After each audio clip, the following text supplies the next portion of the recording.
All right. Hello, everyone. My name is Daniel Backer from Off the Wall Novels, and I am joined by Noah Clemons in a crossover episode with his channel, Everyone Who Reads It Must Converse. And we are going to discuss meditation. How you doing, Noah? Good, Daniel. How are you today? I am excellent and much better now that I'm talking to you about this because I am very excited for everything that we're about to discuss. I know it's going to be a good one.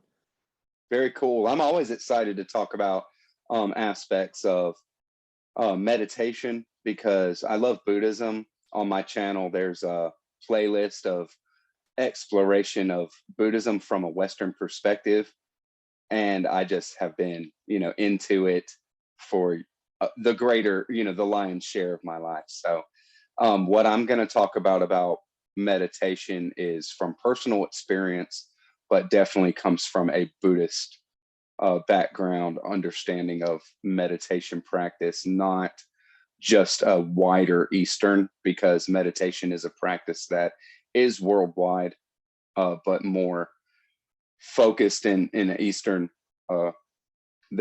Eastern countries, but all different belief systems. So my experience is, more or less strictly Buddhist. Yeah, and I think I'm gonna basically do the same, try to keep it pretty experiential based and try to get into like what it feels like to meditate because sometimes I think people can get lost in um how not to meditate and I think it can be more relatable if we talk about the internal feeling and that sort of thing and then also maybe how it relates to some more secular understandings of like cognitive behavioral therapy or postmodern philosophy. But first, I just want you to come clean here on this conversation. Are you a bodhisattva in a second reincarnation? You can be honest with us here. You know, um, I would like to think that at this point, um, and it takes a very it takes a lot of understanding of what Buddhism and what this term bodhisattva means.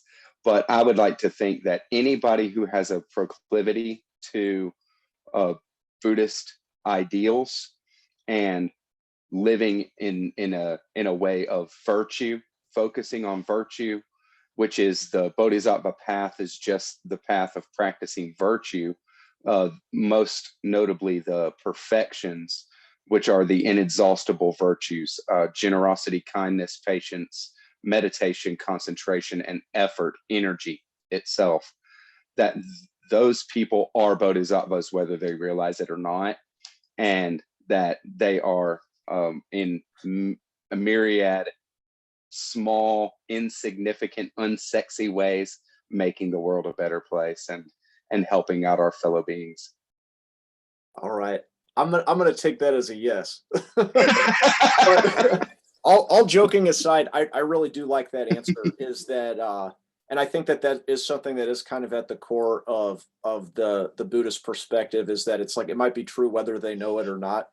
Because from my understanding and experience with meditation, it has a lot to do with kind of decentering what you think you know and stepping into a more unknown territory. So maybe we could start the discussion off with a little bit about just like the subjectivity of meditation.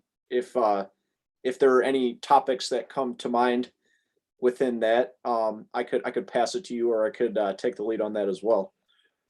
I think that subjectivity is a perfect place to start because you have to understand, we are in a Western culture, in the American culture, just totally, um, you know flooded by the idea that objectivity is where the truth is, and subjectivity is this kind of gray area where people can have their personal truths, but there's no ideal there. There's no ideal truth, and that is the furthest thing from the truth when you talk about personal growth. That your truth it might not be a foundational truth, something that is unchanging, but you have to start where you're at, and you can't be afraid of allowing the subjectivity of experience to be the essence of what you're working with. And with that, I'll just let you take it. And yeah, I think it's worth it to just drive this kind of thing home first, because that's where a lot of that kind of idea of what you said, people get bogged down with whether they're doing it right, comes from that there's some objective right way that you should be doing it, and you have to, figure out what that is or something, when you know one step at a time, right? Take the first step, and that might just be taking some deep breaths and closing your eyes for 10 minutes. Definitely, yeah. And that sends my mind so many different places. But like the first one is that something that is just endlessly fascinating to me is that so much of meditation in like American culture has been kind of co-opted by like entrepreneurs and people who are almost using it in order to like hack their progress in their business and in their personal life. And Right. I don't think that's necessarily wrong. Like I think that Right. focus and a clear mind and all of that sort of thing can be very helpful and lucrative even. I just think that there is something inherently funny about that contrast though, given um, what it seems like would be the purest expression of it, which would be kind of like becoming more um, or becoming less attached to those material measures of success and that sort of thing. But in terms of the subjective experience of it, I like all of that, and just specifically the idea that yeah, there is like the idea that something is subjective can be a conversation ender. That it's like if two people come up with two different interpretations of something, then we're like, oh, well, it's subjective. Let's leave it at that. But it seems to be a lot more central to the actual like Buddhist epistemology that in I would love to hear what you think of this because I still struggle with how I try to understand this is that in some of these books and in some of the way that these thinkers talk about it, it seems like they're saying that your perception is actually like animating the universe around you. And I don't know what to make of this because I think from an experiential perspective that's true, but then I don't know how seriously I'm supposed to take that. What do you think about that? Does that test your sensibilities at all? Are you all in on that? I'm all in on that. And now, and it comes down to that there's a couple of different types. There's two different types of truth, capital T truth. There's a relative truth that is, and then there's an absolute truth, right? And it's really hard to come at this kind of thing. It gets complex very, very quick. So I will say that in the subject and subjective nature of what embarking on a meditative practice is, one of the first things that you need is courage. You have to have courage within yourself to just do it, to just go for it and embrace and accept what it is as exactly what it needs to be, without judgment, without chastising yourself, and that kind of thing. As far as the inner outer dualistic thinking, as far as well, there's this world out there that doesn't disappear when I close my eyes, right? So it's independent of me. That kind of thing becomes very the line between the inner and outer becomes very blurred very, very quickly. And the idea is that there is, without any experiencer, there would be nothing to experience. So it's not just, you can't just, it's not just you, you know what I mean? It's not just you, it's humanity as a whole, and even all sentient beings, not just human beings that are animating this this universe. But also, to talk about it like that, I mean, like we get far out there pretty quick, and I just want to keep it as practical as we can Sure. with this talk. But just to say that the universe, our galaxy and our Earth and these kind of things, we are a product of this thing. To look at it, in Western way of thinking, there's this kind of idea that the earth and nature and the universe would be better off without us, or something like that, that we are, a pariah or some kind of cancer on the earth because we destroy the earth with technology or whatever, what have you, some kind of things like this, some kind of ideas. But all that is false. Okay, I mean, when it comes down to it, if the earth went through some upheaval, whether man-made or not, the earth, this planet that we're on, would immediately start reconditioning itself for life and for conscious life, for the kind of beings that we are. It is for us just as much as we are experiencing it. It is here for us. It is the sun is here for us just as much as it is a plant. We are. It's a symbiotic relationship is not exactly right, but we are. It's mutual. That's fascinating. Yeah, I've never heard that expressed exactly like that before, because I think especially in terms of like climate, a lot of people do frame things in terms of like we're this parasite that is somehow either like an alien that doesn't belong here, or is just this like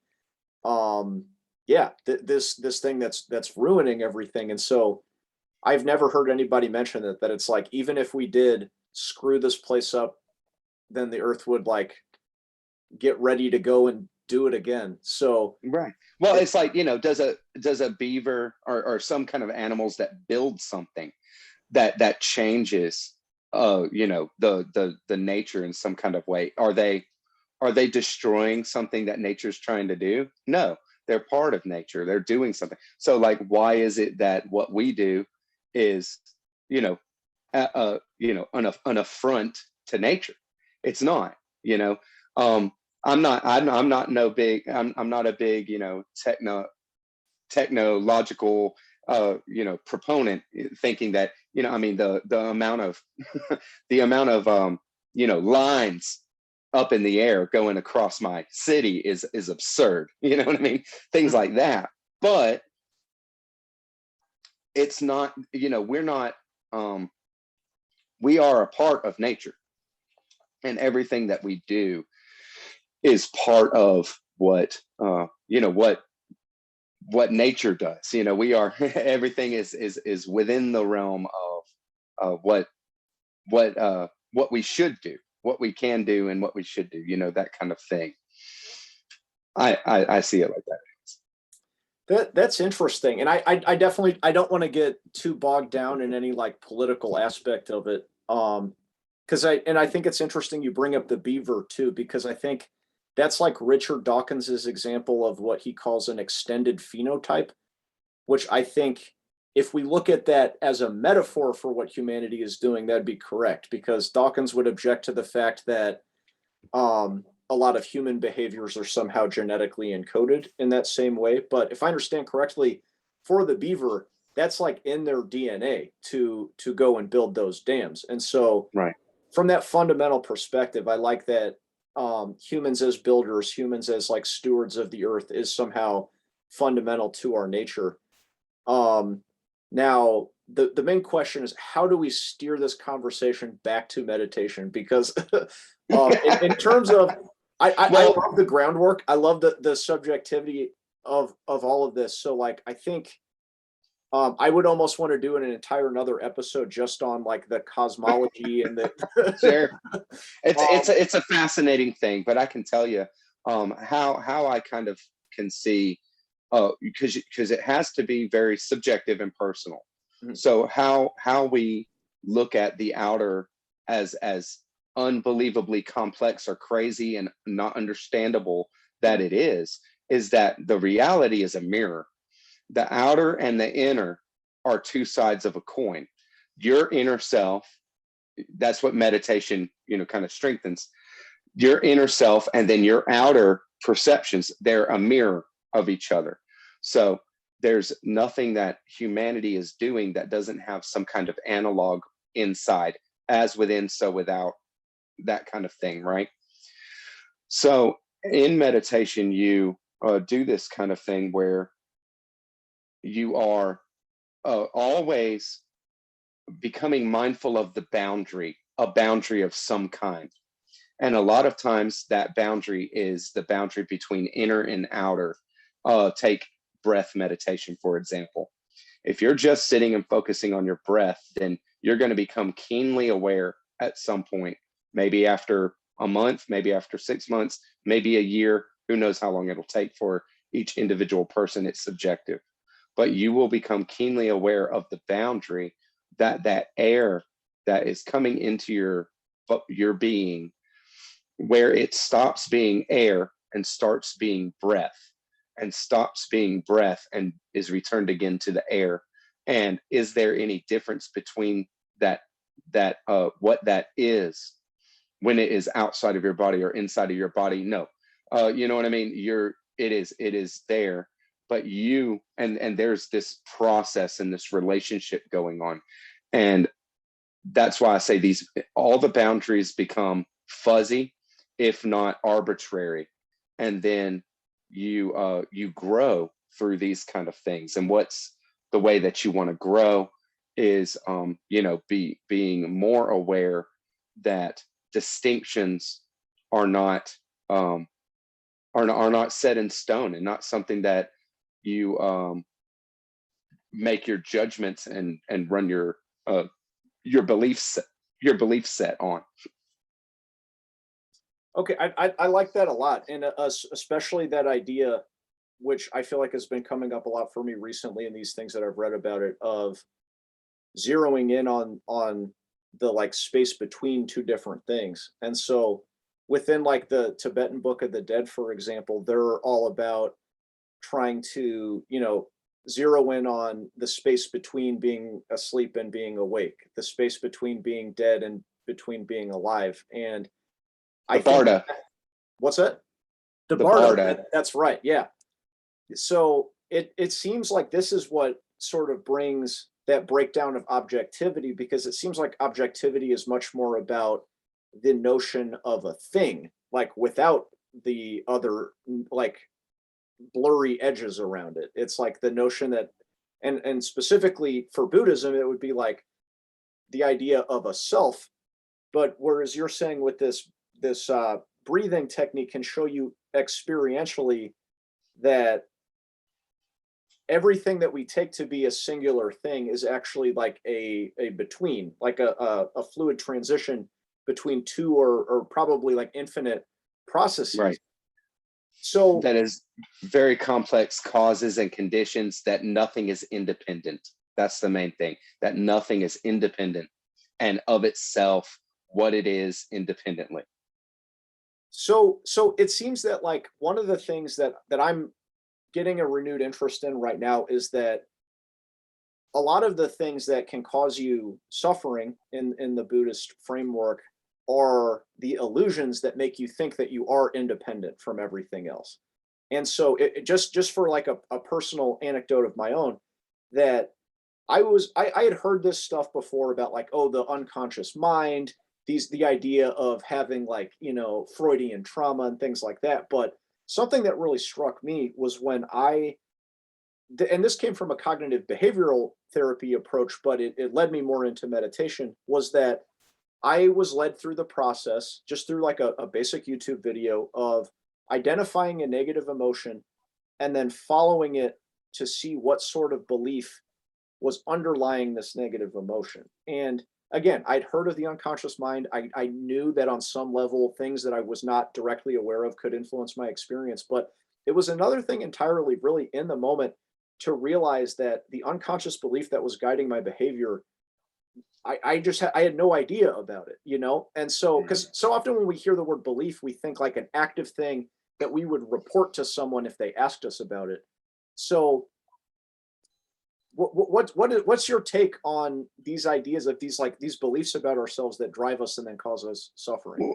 Well, and see, that's the thing, is like all beliefs, that's things that are routinely, like through meditation and through Buddhist practice of all kinds, that beliefs are stripped away.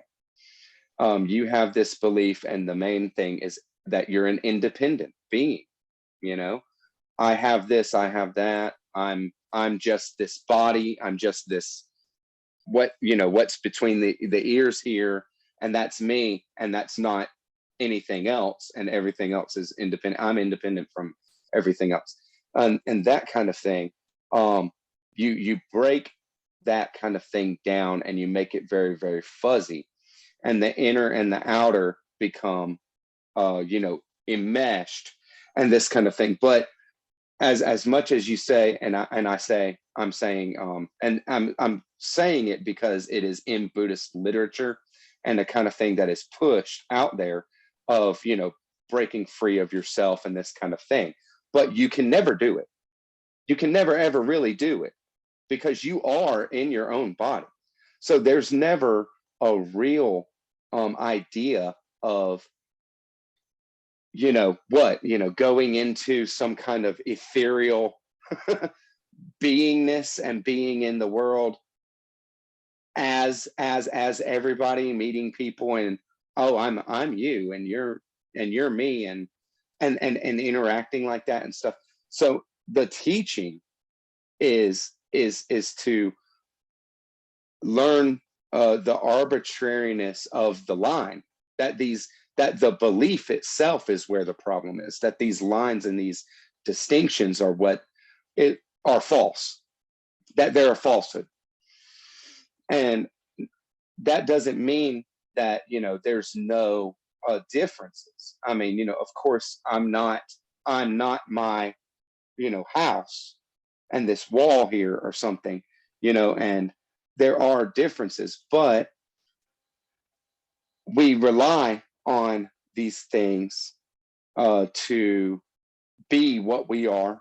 There's all this interdependence going on, and the more that you realize that and move towards that kind of thing, the more patience, understanding, kindness, and these kind of virtuous activities that you do, just as a matter of course.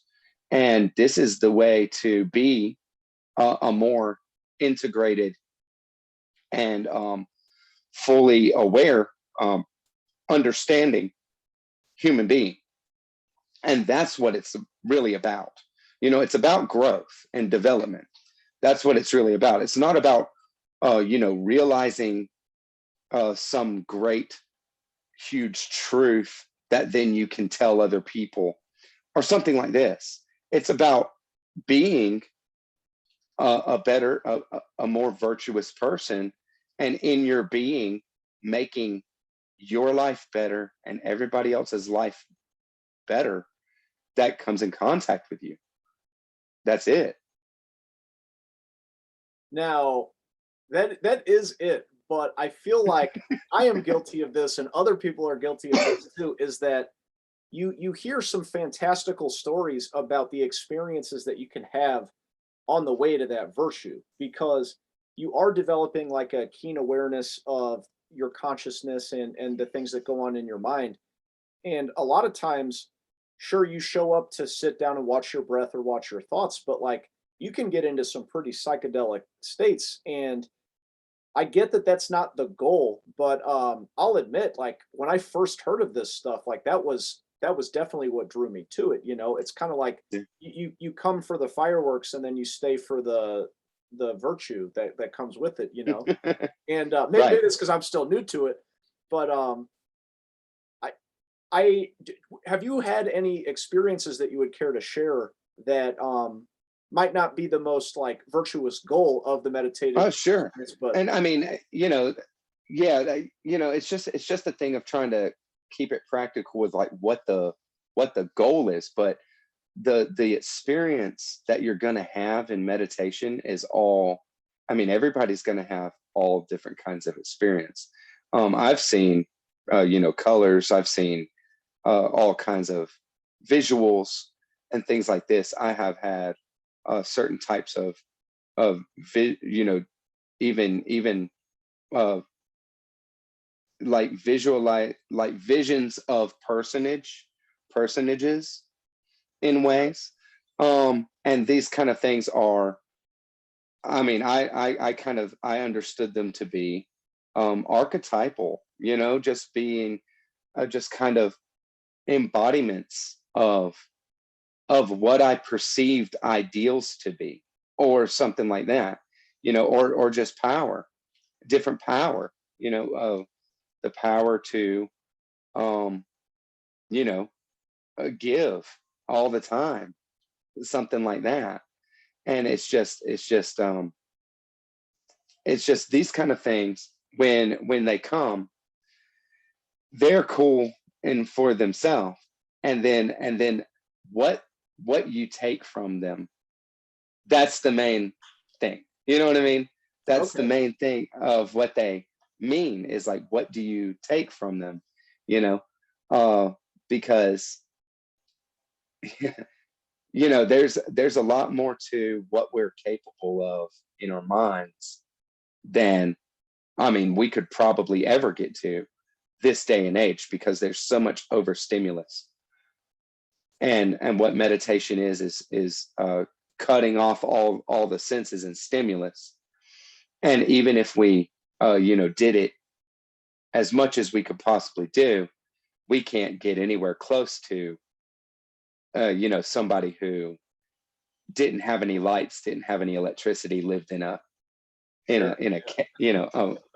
a castle with nothing, and it was dark, and there was just flames, you know, for light, things like that. And so the kind of things that can be seen in the it gets to where you talk about imagination, you know, and then exploring what the imagination is, because the imagination is every bit of an essential part of you, at your subjectivity, yourself, as your thinking mind, as your subconscious mind, and all that. And nobody puts any weight in something that, as soon as you say the word imagination. That's like But synonymous with fake. That's how most right, people use it. Yeah. right. But Yeah. but also, what is booktube about? Yeah. It's You fake. know, Or it's like, like fake has such a it's bad connotation. stories. Yeah, but it's stories, and it's this, it's fiction. So what does fiction mean? You know what I mean? And it's that kind of thing. It's wild to Yeah. think about this, but the imagination is an amazing tool that will, you're not directing it. That's the main thing, is that in meditation, you're not directing anything. You're not thinking anything specifically. Your mind is going to run all over the place or something. But if you can calm down and chill and let the imagination is going to bring stuff up anyways. You're going to tell yourself stories. You're going to see things, and your mind is bringing you raw material, to work with in that way. I really like that you mentioned that. So I want to emphasize this for a second, because I think a lot of people get the impression that in order to do meditation correctly, there's nothing going on in your head. And so Right. this is like, I think probably the worst perspective you could go into it with, is because one, that's impossible. Right. And two, it's like, that's the whole point, is to pay attention to that sort of stuff that's gonna happen. And so Right. like you said, it's much more about kind of relinquishing that attempt to have a specific experience, so that you can get out of the way and actually like observe what's going on. And I've just noticed within myself, when I first started doing this, I thought I was paying attention to my mind. I was really just paying attention to the feeling of my head. And the thing is, that was actually still good. Like I It don't is. consider that bad at all. But it just isn't necessarily what I'm focused on doing right now. Which has much more to do with like the YouTube video that you sent me about the Korean Buddhist channel. And Yeah. I really liked the way that he phrased this sort of unconscious belief beneath everything, if I understand it correctly, is that he describes it as that it's a dramatic story that is underlying these emotions that you have. Because to me, when we say belief, this kind of connotes the like scientific idea of like belief in a scientifically verifiable phenomena or something. Sure. Whereas like when we say that there's a dramatic story that exists beneath this, this has much more to do with like, oh, there are all these like emotions and beliefs about an identity that's involved within the Feelings. exactly. Yeah. Yeah. Okay. So it's a wonderful, kind of topic, and I would just want to drive home definitely the idea that, like, you said uh good and bad on things that you're saying, and like that's a major point that we want to drive home, is that there is no bad um with For sure. meditation. When you're, even if you're just focusing on your body, or focusing on the feeling of your body or the feeling of your head, on these kind of things, there is a Buddhist sutra that is the Buddha talking about meditation on that. You know what I mean? That is very, everything is valid for meditation. Just even if you're, if you putting aside the stopping your thoughts and like clearing, just a clear mind, things like Sure. that. But like if you're going to focus on something, you can focus on anything, and you just bring that kind of thing to your mind. Are you going to be able to focus on it? No. Your mind is going to go all over the place and do whatever it does, and then you see what your mind is doing, and you gently bring it back to your object of meditation, and you keep going, and then it'll go all around, and then you gently bring it back again, all that kind of thing. But that process, that's what you need to observe and learn from. So the thing is like, well, clear your mind and stop the wandering thoughts. That might be, something that you hear is a goal of meditation. Can you ever do that? No. The idea is not to do it. The idea is to try to do it and see what happens. See what your mind is doing, so that you see what your mind is doing. So this brings up the kind of idea, and this is what Channel is driving home, that your mind, what your mind does. Okay, look at it like this. I like to look at it. I don't know if this is perfect, but I like to look at it like this. Take composting. If you take a bunch of organic material and you compost out in your yard and stuff, and that stuff breaks down and becomes this really fertilizer for your garden or whatever, right? Or you eat a bunch of fruits and veggies and things like this, right? And then you excrete this material. Um, the same thing is happening, but your body is doing it on a very much faster pace, right? Your mind on a normal day to day is like composting, and your mind on meditation is like the digestion. That your mind, the meditation, what you're doing is you're taking all the stuff, you're just stripping more and more of it away, and just trying to look at exactly what the mind is doing already, what it's doing already, but looking at it in a very conscious way, and therefore speeding up the process of what your mind is doing. And what is your mind trying to do? Really, it's trying to self realize and bring to your mind things that need to be understood, misunderstandings that you've had that need to be worked through, um, things that are in your personality construct or mental makeup that are causing harm to yourself. That's what your mind is doing. That's why you have these kind of stories that recur, and the same kinds of mentalities, thought loops that keep coming up, is because your mind is trying to get you to realize something. People go through their whole life not realizing what it is that their mind is trying to tell them, like that. But meditation is like a fast track for that, because your mind is going to do only what it does. You can't make it do anything different. So when you do this, when you kind of meditate, then it's like, you're high octane for your brain. And if you just remain conscious, trying to be as conscious and give it attention as much as possible, then you're going to grow from it. And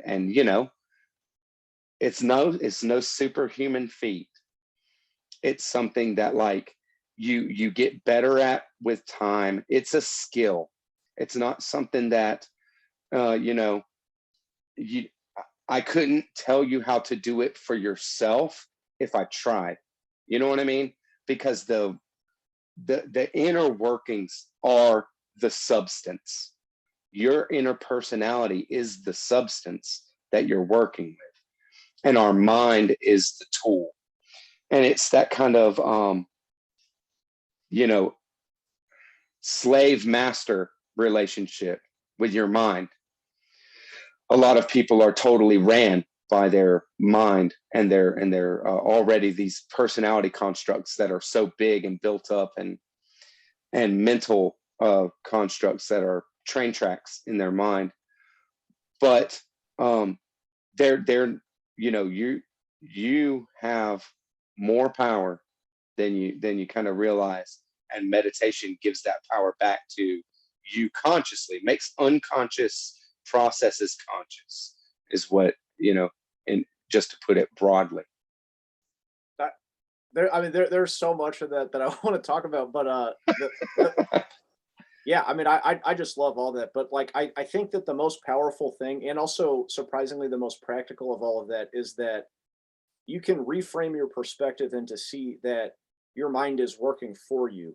Whereas it seems that when you kind of get into a bad thought pattern, or feeling down on yourself, or kind of spiraling, it's this antagonistic relationship with your mind where you have negative thoughts or negative emotions, and then you start to judge them and either conclude things about your identity and about yourself that are essential or fundamental, or you just don't know how to stop them, and you assume that it's bad that you're having all of these thoughts in there. And so it is so powerful to realize that these are signals. But then this is also, I think, it kind of ties into your idea about how people are like naturally occurring on Earth and are not this external,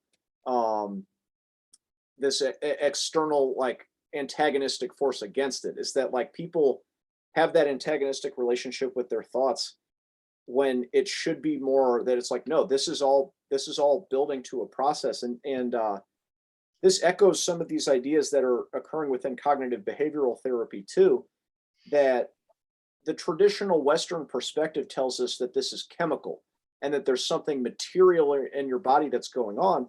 But then cognitive behavioral therapy is more of like, no, this is your body trying to signal something that you need to change or that you need to do. And so the more attention that you pay to it, the better you can address that. And so it's just such a fascinating and revolutionary way to think about mental illness too, because something like anxiety or depression is not necessarily in your wiring. I know some people probably are born with a certain predisposition for those sort of things. So I acknowledge that like clinical depression There, exists, and but there are chemical imbalances. There are things like for that. sure, There, we're not saying. I would never say that. It's all one thing or 100%. another. For sure. But I think that it is the lion's share of, that people, this is, they don't have a way to really handle something that they need to face, and in that kind of way, that is what meditation is about, because that is what our mind is already about. You know what I mean? Like, it's just Yeah. about that stuff. Well, I mean, that's just such a game changer, because it's like that's taking you from being like I'm a piece of shit because I have negative thoughts to my negative thoughts are proof that I am working correctly. Yeah, but then also it's like, okay, well, this is where the courage, another aspect of the courage comes in, because you have to be able to look at these stories and really say, okay, well, who does that, you know who in my life does that remind me of? What situation was I in that I, kind of, that is a story that keeps recurring. And if you were a victim, rightfully so, at some point in your life, it's going to be hard to take a look at that and accept it. One, because why these things happen is because acceptance is not there. To see where a misunderstanding on your part has been had, and then give that up. To clear away judgments, and then ultimately the word the word for it that is very, very hard for people to take, that have valid reasons for their pain, and is forgiveness. You have to be able to forgive others. You have to be able to forgive people. And this is what makes this kind of inner looking meditation so tough, is because all the pain and all the suffering is there. It's in there. And you have to be able to, you know, accept it, forgive others, move through it, consciously, fully consciously. And it's tough. But if you don't do it, your mind is going to keep on trying to get you to do it. And that's where these kind of neuroses and things where, just all kinds of mental disorders come from, whether it be something on a more widespread or popular side, like anxiety or depression. Sad to say that kind of thing is widespread and or popular, but it is, especially in our culture. Or something more hardcore and more rarefied, something like a split personality disorder, something like where you have a manic depressive personality times 100, where you just certain types of people you might might be triggered by, or something like this. When it's all about acceptance. Acceptance is a really big word for what meditation, a goal of meditation, is.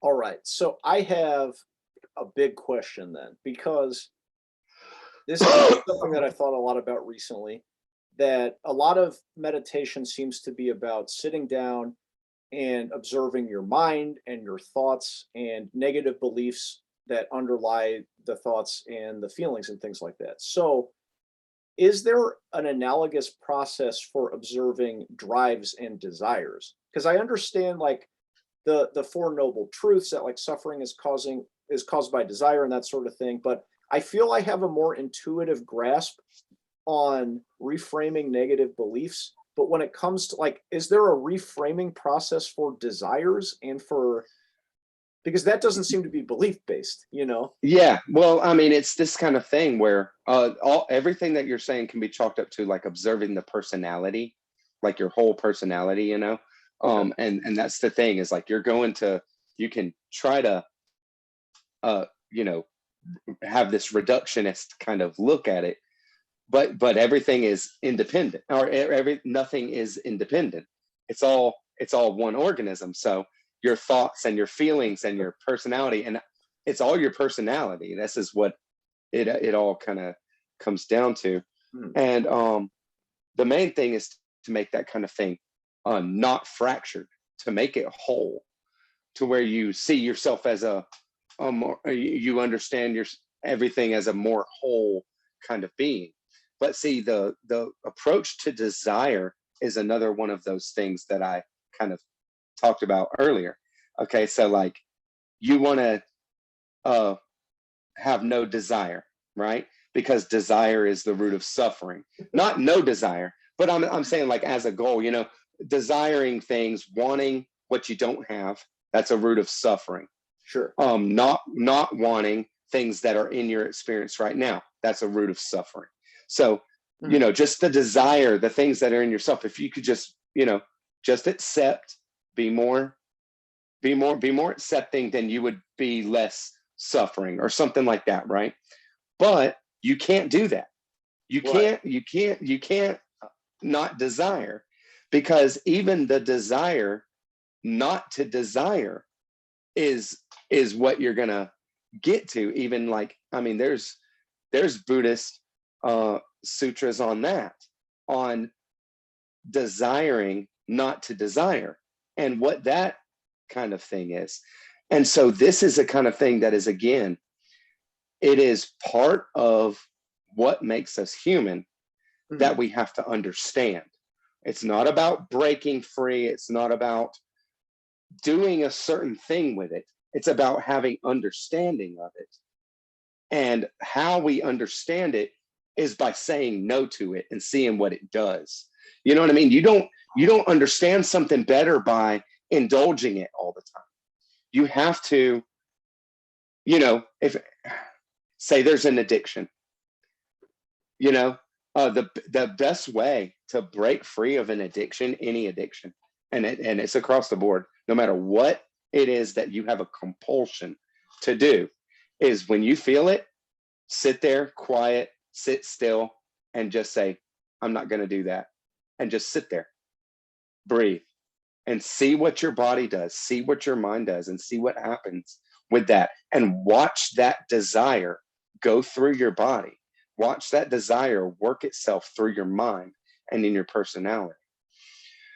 That is the best way to gain control over that desire. Doesn't mean you're not going to do it. Doesn't mean you're not going to, you know, I mean, the main thing is to understand what it is that you're doing more. And so, you know, the whole kind of desire or desire as something that is the root of suffering and something that needs to be overcome. That's another of these kind of slave or master relationship. Okay. Is your desire your master? Is when you want something, a certain thing, do you drop whatever it is that else that's going on and just do that? Then that desire is your master. But or can you want something and then give into it in a fully conscious way, knowing exactly what you're doing, and there's no problem with that? Something like that, you know what I mean? That it's who's in control here. And it's not who's in control, but like, it is that a slave or a master? It's that kind of relationship. I don't know a better way to put it, but there's probably a better. That's great. Yeah.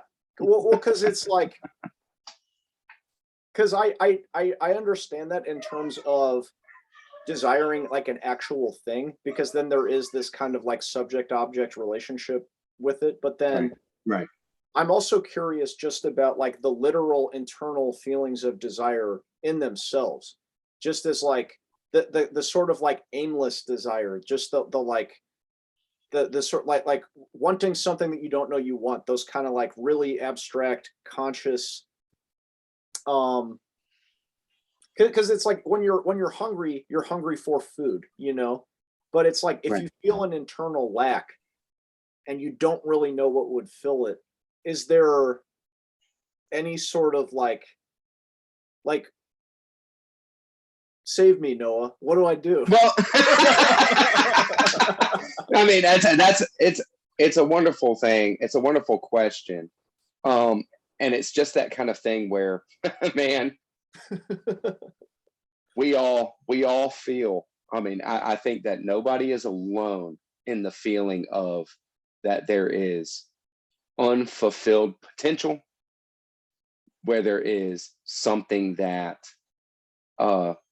you should be doing that you're not, something like that. And this kind of feeling of, and again, courage is a big deal, brother. Courage is living from your heart.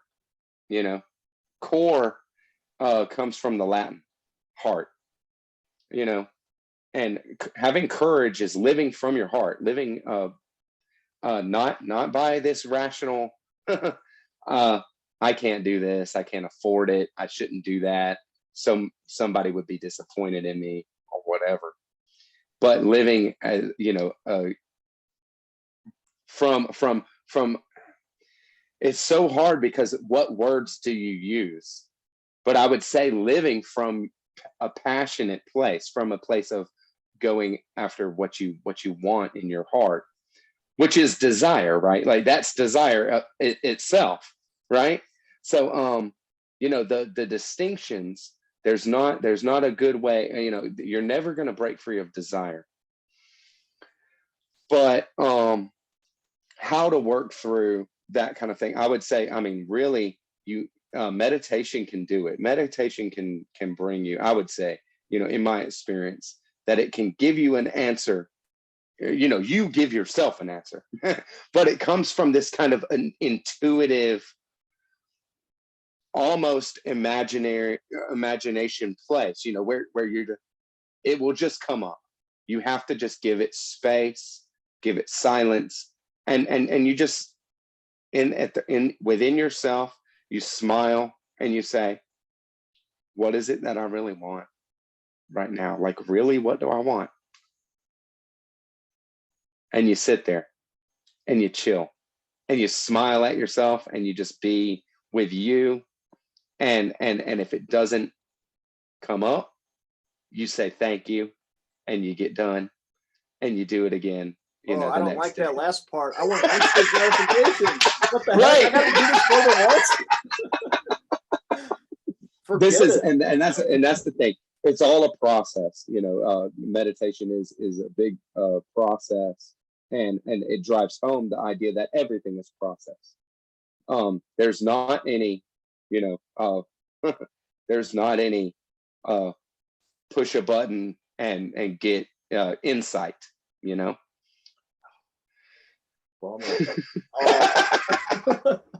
I can relate to that though, because like just a specific experience that comes to mind is that I went to Yosemite with some friends maybe 8 months ago or so, and during the pandemic, I really got out of shape. And so they signed us up for like a 7 mile hike where like 5 of the miles were switchbacks. And I used to lead tours, and so I was like, oh, I'll be fine. I was like, talk about being attached to an identity that wasn't true. Um, I literally was like so far behind everybody, and I felt a lot of anxiety about it. One, because I was like just in terrible physical pain, but then two, it's like everybody else was having fun and they kept waiting for me. I was like, oh God, I just felt terrible, and I kept falling, and like every time I fall, it just felt like a humiliating slap in the face. Sure. And so after being extremely discouraged about this for a long time, I started to kind of play this game in my head of being like, obviously what I'm doing right now isn't working. Like I am not having fun. I feel like I'm being a burden to them. And they were all like, it's okay, Danny. But I'm like, you're supposed to, you have to say that right now. What are you gonna you're my friends. I get it. Thank you. But within that, within kind of acknowledging that like whatever mental game I was playing wasn't working, there was this little thing that bubbled up, and it was just as simple as like, you should slow down but keep going. Because what I was doing is I was trying to keep their pace, getting exhausted, and then I'd get tired and I'd have to pause. So what I did instead was I moved at like a snail's pace, but I just did not stop. It was just like a tiny little step at a time. And that's what got me up that mountain, and I shit you not, Noah, the next day I was in so much pain, my testicles hurt. Like it felt like they were about to shrivel up and fall off and like I don't mean to laugh. oh no, dude, I'm laughing about it now, but at the time Yeah. it was like I think it was beyond sore. My body was telling me like you better not do that again anytime soon. Yeah. Like that, I do not gave you one. I gave you one. yeah, exactly. Um Oh, but it is fascinating because like I didn't feel like I came up with that solution. It just felt like I sort of acknowledged that what I came up with wasn't working. So I kind of cleared some space and then this other thing sort of came out. So have you ever had any experiences like that? of course. And that's a big thing. That's a perfect place to kind of wrap this up, I think, or like wrap the meditation up into like what is it that meditation kind of does. And like one of the first things is make space. And it's making space within yourself. That's why at at the core of it, at the beginning and all through it, there's no bad way to do it. Because if you are being quiet, if you have your eyes closed, no external stimulus, and you're just breathing, then you're doing this. You're making space for yourself. And doing that is of immense benefit. Just that is of immense benefit because it translates that those times that you make space in meditation and you become more and more comfortable with this kind of waiting, with this kind of negative space where there's not any, maybe a vacuous kind of space, and you become more kind of comfortable with that, then in the moments when things are happening, you will have that in yourself. You can tap into that. Or like you said, in an experience when some things are going down or whatever, and you're just like, oh, this isn't where I want to be. And you just kind of clear out something. That space is there. That kind of thing is a direct benefit of meditation for sure. It's making space and it is being present, like in the now. Also, so many times people are just, they live in the past. That people that have negative thought loops and traumas, a lot of times that are doing a number on their personalities and on their mind states, and it's just really tough, bad situation kind of thing. They're living in the past. A lot of anxiety is anxiety about the future, things that haven't even happened, and this kind of thing. There's just living in the now and just being present where you're at. Meditation allows that kind of thing very much. Even, it's just a byproduct really, because when you are in meditation, no matter how you're doing it, no matter what you're focusing on or how well it's going, you're doing that. You're in the now. If you're in a, maybe you are in a story and then you bring yourself back to the now gently with a smile, but you still, that's the practice. So you're making space and you're getting more comfortable with being in the present all the time. And ultimately you're becoming more aware of everything, of the outer and the inner, and what causes and conditions are at play in a situation that is going on. And that's just it. Meditation does these kind of things. And it does those kind of things no matter how quote unquote good of a meditator you are. It just does that. That's wonderful benefit, to have that kind of space, to be responsive, not reactive. There you go. I mean, Yeah. That's I think that's one of the most direct and practical things, like beyond all the sort of like cosmic messages and trippy experiences you can have, is that even after like not doing it for super long, because I'm somebody that if I'm focusing on something and then somebody like walks across the floor upstairs, I'll feel like a little tense in my body. And then after meditating, the same thing will happen. And it is interesting because you just like watch it. And it's not from this like completely far off alien place of like Buddha enlightenment. You're just not reacting to it. You're watching it. Right.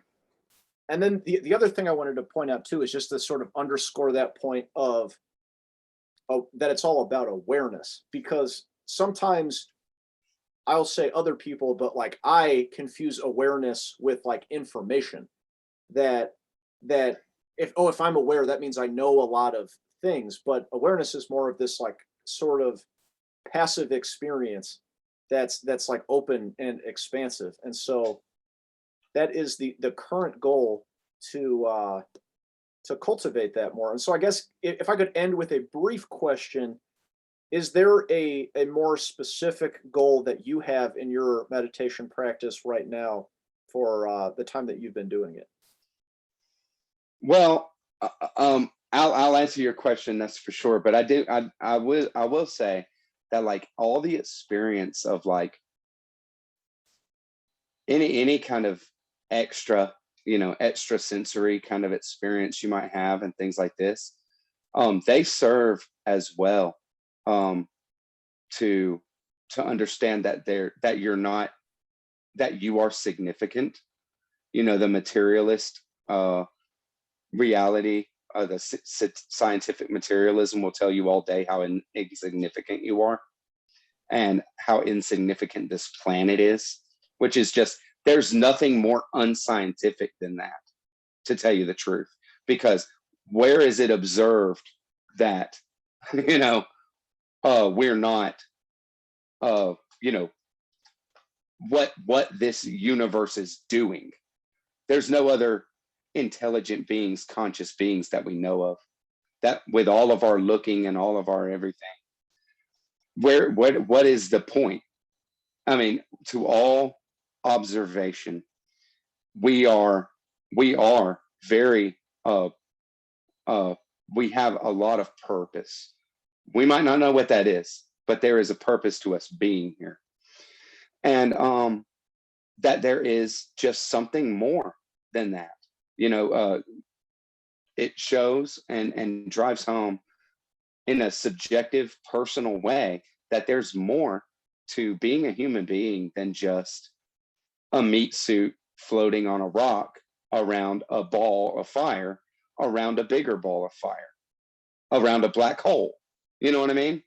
It's not that. That's not all that is going on here. Well, there's fame, status, and money. The other thing. Right. I think most people watching this will say no, but there's stories, right? Oh, of course. There's wonderful stories, and and art. I mean, like, what a beautiful thing. But isn't nature and this universe, galaxy, and solar system and Earth itself also some beautiful form of art in some kind of way? Awe-inspiring is what it is. And there's just amazing stuff there.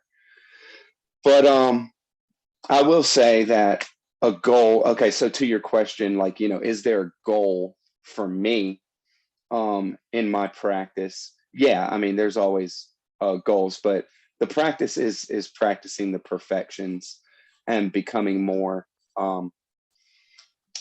able to do that. Is just requires all the things that meditation just does and deepens over time. It is knowing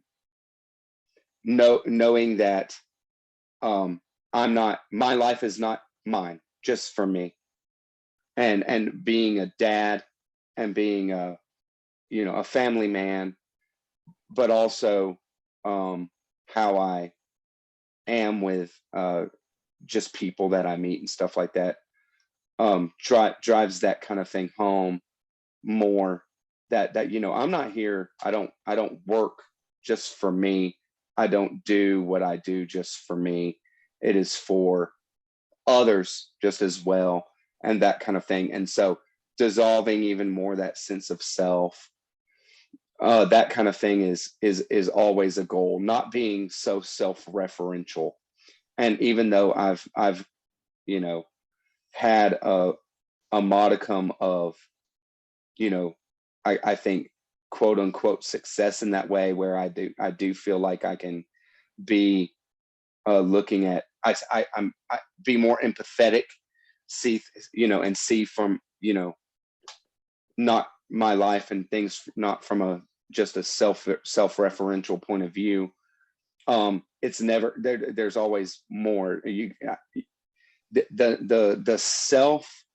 The self-talk of you didn't do good enough, you could do better, there's things you should be doing that you're not doing, you have potential that is unrealized.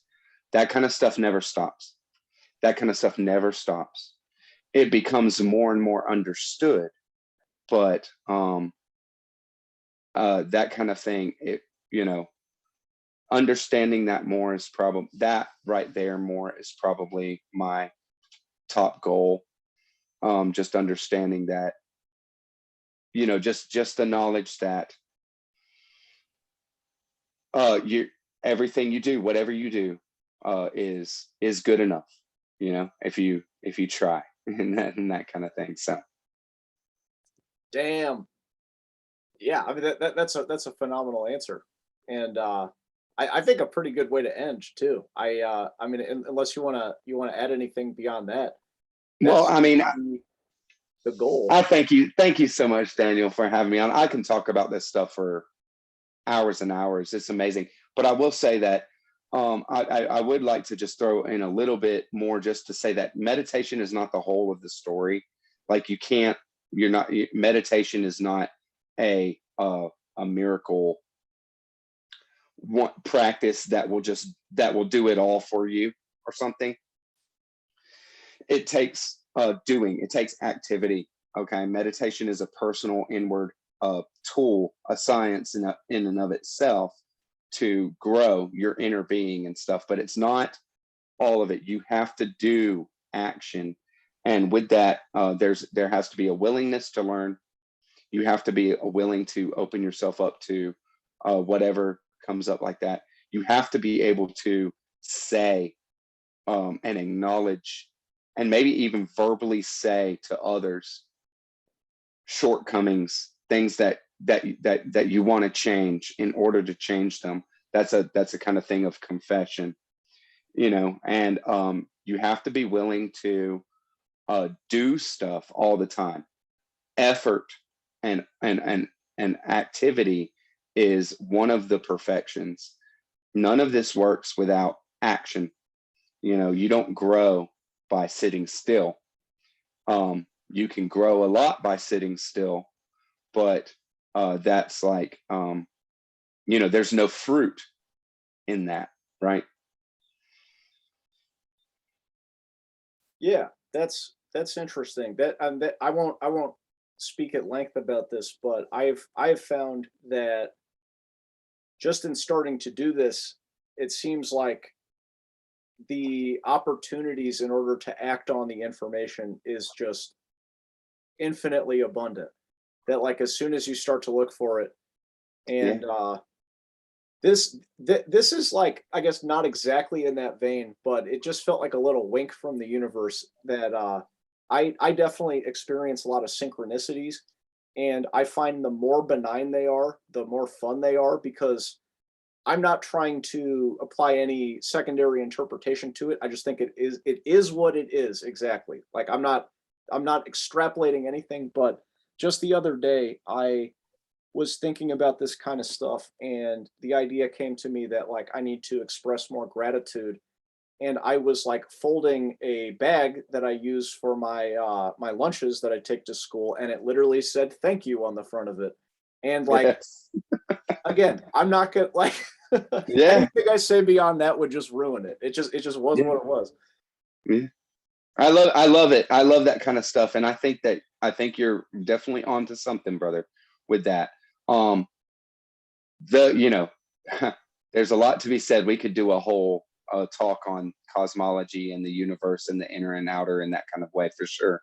But I do think that when you embrace growth, then the universe is right there to help you along. Because it, just like how we were talking about with your mind, this inner life is doing it anyways, and you're just kind of you're quickening it.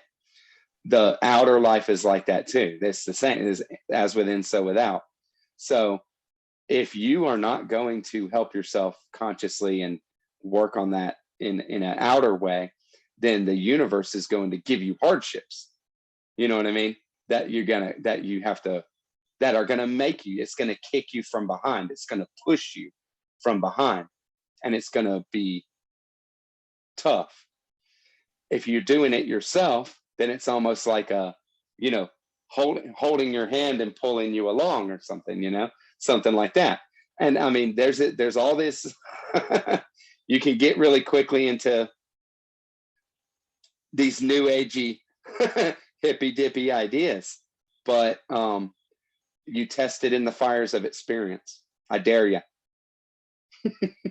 That's a good point, because that makes me think that like the instruction and the narrative behind it is secondary to the actual thing that you're supposed to do. Because if you do, I even found myself, as you're saying it, I'm like, yeah, but the materialist would say this, Right.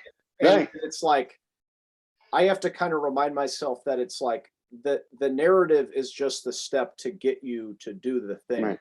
And you can Right. maybe not discard it, but it's like you don't want to get too lost in the words and the logic of it. Right. Well, I'll tell you, we can finish it on this. I got it perfect. The Buddha said that the Dharma, all the teachings, all the instruction that he'd ever given is like a raft to cross over a river, right? To cross from one side to another. When you get to the other side, are you going to pick up that raft and carry it on with you? No. It's been used. It's a tool. It has served its purpose, and you leave it on the bank and you continue on, right? And so that's what this is. This is not for theoretical exploration and to, oh, well, that sounds right. Oh, that I don't believe that. I don't think this, or I think that, and none of that. You do it or you don't do it. Test it. You test it for yourself or you don't. And nobody is hurt by it if you do. And the only person that is hurt by it if you don't, maybe yourself and nobody else. I mean, it just doesn't matter. So, it's just all in love. That's for sure. There's no better ending. I think that's. Thank you very much, Daniel. You're the best, man. Dude, Noah, you are the best. This was fantastic. Yeah, we'll have to do this again soon. Yeah, I mean, thanks for doing this, man. Like I feel like I got a lot out of this. It gave me a lot to think about. So, anytime, brother. All righty. Well, yeah, thank you everyone for joining us. This has been the crossover episode of Everyone Who Reads It Must Converse with Noah Clemons and Off the Wall Novels with Daniel Backer. You all have a good day. Goodbye.